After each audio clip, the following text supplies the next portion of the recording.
Hello students, welcome to the video of 7th General Science. Our today's topic is chapter number 19, Properties of Magnetic Field. Now, we always use magnet for different purposes. Magnets are made from alloys of iron, cobalt and nickel. Nippermag, an alloy of iron, nickel, aluminium and titanium is used to make magnets. We have also learned that alnico is a magnetic alloy of aluminium, nickel and cobalt. We know that magnet has two poles, north pole and south pole. If we freely suspend the magnet with a thread, then it shows directions north and south. It also has the capacity to attract some metals like iron, cobalt or nickel.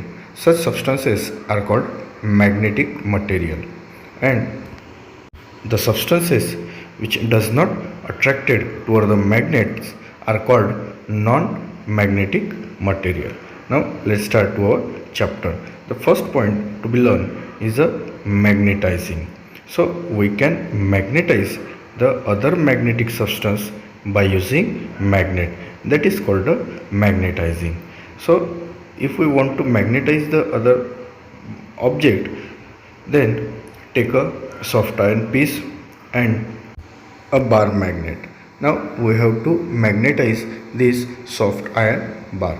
Put any pole of the magnet on the soft iron bar and drag it from one end to the another end as shown in the picture. Repeat this process for 15 to 20 times. Now turn the soft iron bar and again put second end of the magnet on the soft iron bar and again drag it from one place to another place. And if we put this magnet to the magnetic material, it attracts the magnetic material. Now it likes as a magnet. Now earth is also a gigantic magnet. We know that earth also has two poles, north pole and south pole, and earth also has capacity to attract the other object. That's why earth is also considered as a magnet.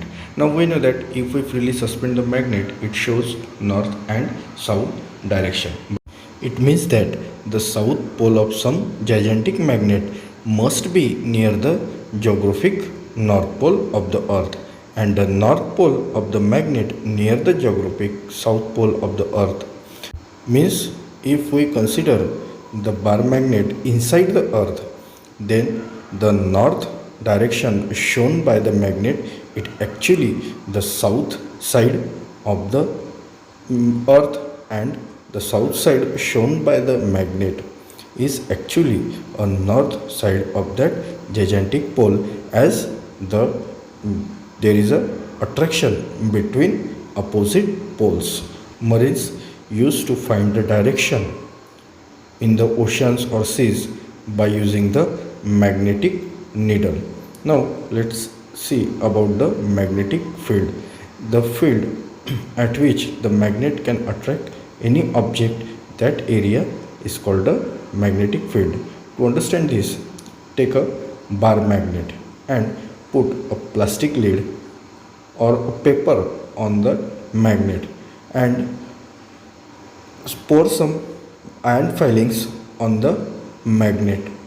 When we spread the iron filing on that paper under which the magnet is kept, the lines are formed by the iron filing in some areas. That is called the magnetic field of the magnet.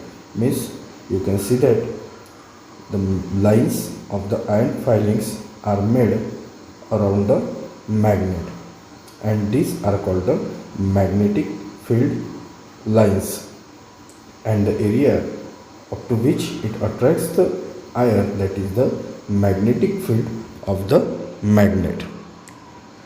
Now the region around the magnet where the magnetic force act on an object is called magnetic field. Means if an object, magnetic object comes under this field, then only magnet can attract that object. Otherwise it is not attracted by the magnet. The magnetic field around the magnet can be shown by means of magnetic lines of force. Means if we draw these magnetic lines, that magnetic lines can show the magnetic field of the magnet. The intensity of the magnetic field is low where the lines of force are sparse, and intensity is high where the lines are concentrated. Means in some areas the lines are very rare, there is a low magnetic field, and where there are more lines, where the lines are concentrated, means near the pole mostly, there the intensity of the magnetic field is high. Means the magnet can attract any object very fastly at that area. Now let's see properties of the magnetic lines of force. The magnetic lines of force are imaginary connecting lines, and Faraday introduced the concept of lines of force in order to explain the magnetic attraction and repulsion. Magnetic lines of force always run from the north pole to the south pole. The south pole may be of the same magnet or different one. Magnetic lines of force are in the state of the tension like stretch spring. If we see the lines, then you can observe that lines look like the stretch spring. Fourth, magnetic lines of force repel each other. Fifth, magnetic lines of force do not intersect each other. Means they run parallel to each other but they do not intersect each other. Number 6, the number of magnetic lines force at the particular point determine the strength of magnetic field there. I have already told you, if the lines are sparse, then there is a magnetic field is weak, and if the lines are concentrated, then the magnetic field is high at that region. Next is the metal detector. The function of this machine is based on electromagnet. Metal detectors are used in very important places like airport, bus station, certain temples and buildings. They are used to inspection of a person entering these places. Metal detectors are used to detect very precious articles, and also in the food industries to detect any iron, steel object mixed unknowingly in the foodstuff, as there will be harmful to health. And these machines are also used to presence the quantity of the metals in food.